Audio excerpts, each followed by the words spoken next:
Surface the camera. The camera is too close. You are blocking us. Yes.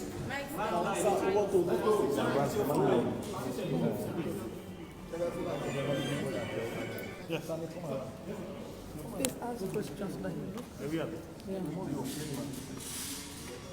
Can't you Sir, just for the benefit. Okay, let's move fast. Sir, for the benefit of Nigerians, could you tell us exactly what happened in court today? briefly, sir? If you don't want me to talk, I go. What do you mean by briefly? The longer waiting application, those two applications. I don't have to care to rider. If you want to go, you go. Sorry, Leonard Silk. Our apologies, Leonard Silk. I don't have to speak. Our apologies. You all were in court. Our apologies. I don't have to speak. Our apologies, please. Finally, those two long awaited applications have finally had their day in court. Sorry? The two applications, those two pending applications, have finally had their day in court. Tell us how it is. No, not the two applications, one. And that is the one that is jurisdictional, which is saying that all the 15 counts in the charge are bad, and bad. Like I described it before the court, they are as dead as dodo. All that the court requires is to give them a decent burial.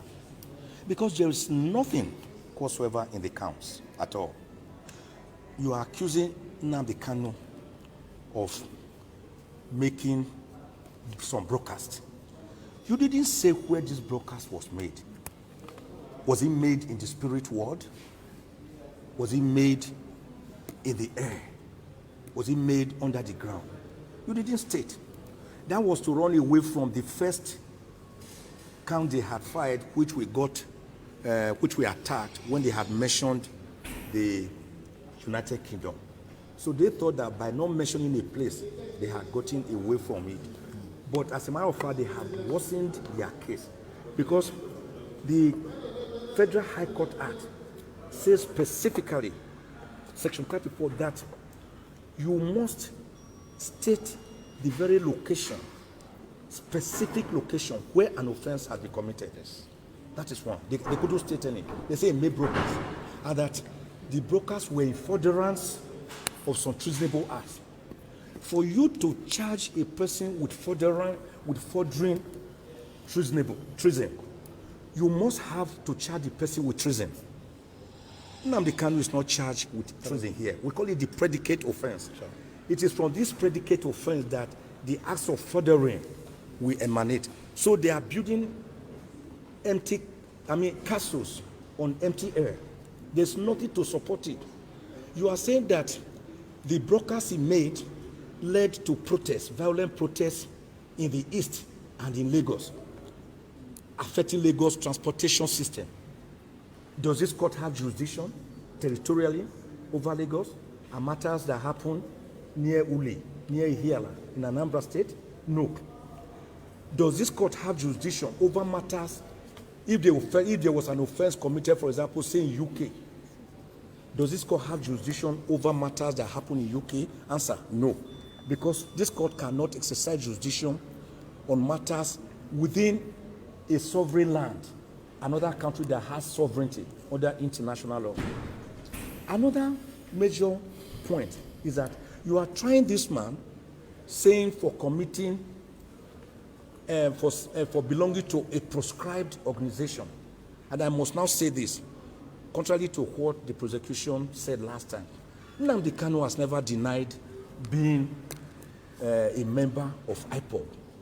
He says, I am not a member of proscribed IPOB. I want all of you to know the difference. And when IPOB was proscribed through the court process, Nnamdi Kalu challenged it. The matter is at the Court of Appeal currently. Yeah. Nobody knows the judgment of the Court of Appeal. If the Court of Appeal finally says that this proscription was wrong, as we are contending, let's say by that time you had already tried Nnamdi and jailed him, how will you bring him back? So you are trying him under a law that is inchoate, that is being challenged, whose efficacy and longevity is being tested and has not been finished. So we call it lite pendens, or the doctrine of sub judice. So you cannot. So Nnamdi Kalu, in his extrajudicial statement, said he founded IPOB in 2012 in London, and that is the head. He has never denied being the founder, head, and member of IPOB, but he denies being a member of proscribed IPOB. This point must be made clear. We have also challenged the entire law itself, the Terrorism Prevention Act as amended of 2011 as amended in 2013. Now, it is not a law within the exclusive legislative list of the National Assembly that it ought to have made. It has no competence to make it under the Constitution. We have also challenged that. There are other grounds, very strong grounds, where we are challenging that. For example, you brought this man, you abducted him by force, you tortured him, you captured him like a common criminal in Kenya. A British citizen who had gone to Kenya voluntarily, you captured him, you abducted him, and you rendered him to Nigeria by force without going through any extradition process. And all the laws governing this matter, like Article 12, sub 4, Article 34 of the African Charter on Human and People's Rights, like sections 4 to 6 of the terrorism and other acts within the Commonwealth jurisdiction, and even Part 5A of the guidelines issued pursuant to the African Charter on Human and People's Rights, say that before you can try a person for an offense, you have to show that the person was rendered freely and voluntarily, lawfully, to your country from the country where he was, maybe as a fugitive or as a visitor. But Nnamdi Kalu was captured in Kenya and brought here extrajudicially to Nigeria to face trial. That cannot make any count based on that to stand. It is like saying that you can destroy a person ahead so as to have the chance to try the person. So we raised some very fundamental steps. And in any case, in any event, the entire 34 grounds that we filed, the entire affidavit and better affidavit, including points of law, they could never deny any of them. They just did what you call general denial by saying the prosecution denies the affirmance in your affidavit. What are you saying to it? What did they say to the fact that Nnamdi Kalu was extrajudicially rendered and renditioned to Nigeria? They don't have a word. What do they say to the fact that this case is on appeal and you cannot charge a person on a law that is still inchoate? They have nothing to say. What do they say when we said that this court has no jurisdiction? Because you have not said that the law was breached here. You are saying it was breached in another country and it had ricocheting effects here. Where is the predicate offense, which is terrorism, which you did not charge him for? They have nothing to say. So everything they have here is hollow, and hollow. And that is why we are telling the court to strike out the 15-count charge, discharge and acquit Nnamdi Kalu, let him breathe the fresh air of Nigeria, and let him go home a free man. So a quick one, you brought the issue about his glasses up in court, that they're scared he may go blind. Could you give us an insight into? Yes, and also the clothes. About the yes, in 2015. In 2015, when the trial first started, Nnamdi Kalu's glasses were sealed, and they are still with the DSS. Till date, he has no glasses. So when he now ran abroad for his jail life, when the military invaded his home at Afaraoku, Ibeko, Umuahia in Abia State on the 14th of September 2017, he escaped by the whiskers of his hair. True, he was just lucky. Don't forget that on that day, 28 unarmed civilians, innocent civilians, were gruesomely murdered. So he escaped. And that's the person you are saying jumped bail. What you jump bail when instead of coming to court for trial, you voluntarily escape. But when you escape, when you run away from death, that cannot be jumping bail. Nnamdi Kalu would have died. So when he now went to London, where he's also a British citizen, he had another glass, which again was seized from him and broken when he was captured in Kenya, like a common criminal, and forcefully renditioned to Nigeria. So today he has no glasses to use. So the court now has ordered the DSS to ensure that he gets his glasses. Then on the issue of clothes, Ifeanyi here, Ejiofor, and the younger brother of Nnamdi Kalu and others have taken clothes to him 3 times. And they will refuse to take the clothes. It's today we are hearing for the first time that the reason is that one of the clothes had the motif of a lion. That is a lion. We all know this. Ishagu, this Igbo clothes. I have some of them. Some have elephant, lion, tiger, giraffe. Some have cock. Some have antelope. So it wasn't meant to intimidate the court or to make any point. So we are hearing today that they won't want that kind of clothes. And the court has made it clear that it is better, instead of wearing a cloth that has that motif, he should wear plain clothes. The design of which is still left to him, it should be plain. It could be black, red, white, green, yellow, sky blue. It doesn't matter.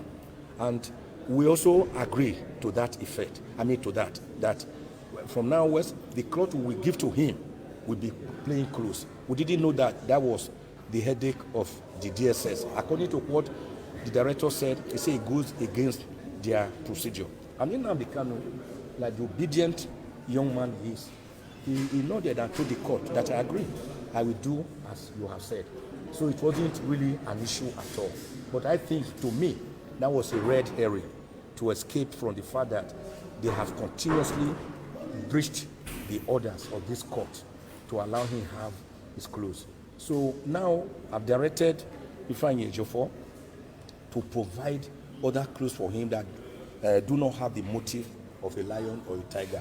So it could be another designer wear if he has another one, because he has been using one cloth since June last year. That is not good for any human being at all. The repetitiveness alone is itself a problem when you continue to wear the same cloth. It is not good for his psyche, it's not good for his psychology, it's not good for his mental health, it's not good for his physical health, it's not good for his psychological health, it's not good for his spiritual health. And today, I believe that the Director, Legal Service of DSS, who was in court, will carry out the instructions of my Lord when we bring a different set of clothes to him. Thank so you. I want to just say this finally, that we had a wonderful day, and that the finger of God in Exodus 8:19 is on this matter. I want to emphasize Lamentations 3:37. Who is it that speaketh, and it cometh to pass, if God has not commanded it? I want to again put forward Genesis 18:15, which is replicated in Jeremiah 32:27. Behold, I am the God of all flesh. Is there anything too hard for me? We have handed over this case to God, and God, that same God who parted the Red Sea for the Israelites to pass through and close it against Pharaoh and his Egyptian terrorists, is still alive, healthy, and well on the throne. Thank you very much.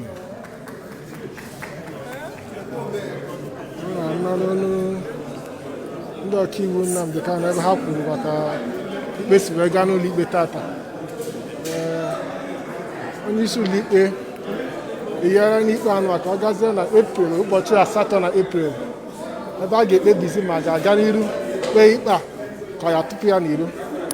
Ma dịka ọ dị ugbu a, unu gara na BBC News Igbo echi maka ihe niile si gaa na ikpe tata gaa na bbcigbo.com ugbu a ị ga-afụ ma onyonyo ma foto niile ihe niile gbanyere ikpe tata maka o si aga n'iru tata na-ekene unu maka isonyere anyị ka nakwa n'iru na-eche anyị ka na-echekwa ịma ma ga n'olu ọkaiwu Ejiofọ ka ọ gwa anyị okwu gbasara ka obi ya dị nke ikpeazụ gaa tata. Ndewo.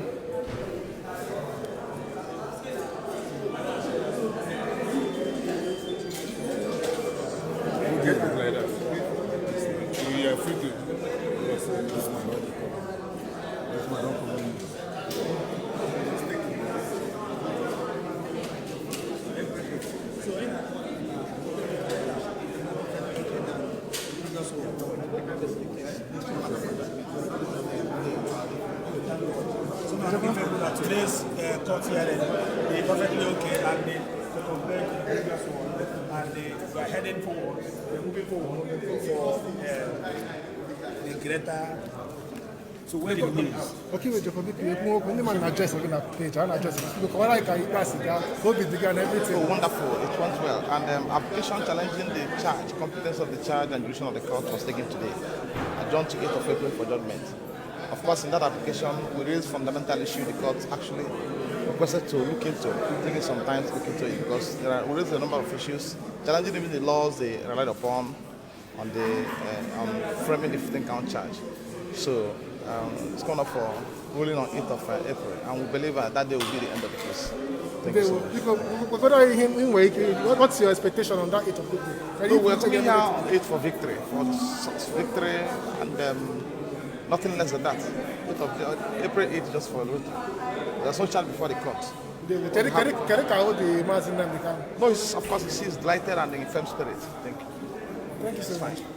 Ndị na anụgo n'ọnụ ọkaiwu Ejiofọ ka ọ gwara anyị na arụdị Nnamdi Kalu na ha na-enwe olileanya na ikpe a ga-agbụ n'Epril, ụbọchị 8 n'Epril.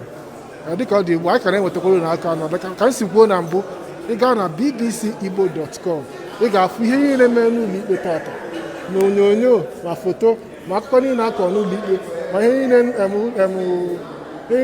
ọkaiwu ndị Naịjirịa kwuru na ihe niile ọkaiwu ndị Nnamdi Kalu kwuru na Nnamdi Kalu na onwe ya ka arụsiri edekwana ya nụ unu ga-afụ ihe niile na bbcigbo.com gaa na ebe a kịta ka unu nweta akụkọ n'uju anyị ga-apịnye ebe anyị ka nakwa n'iro na-ewetara unu ka o si aga enwekwa ka akụkọ si gbanwekwa anyị ga-ewetakwara unu na ka o si aga. Ndewonu.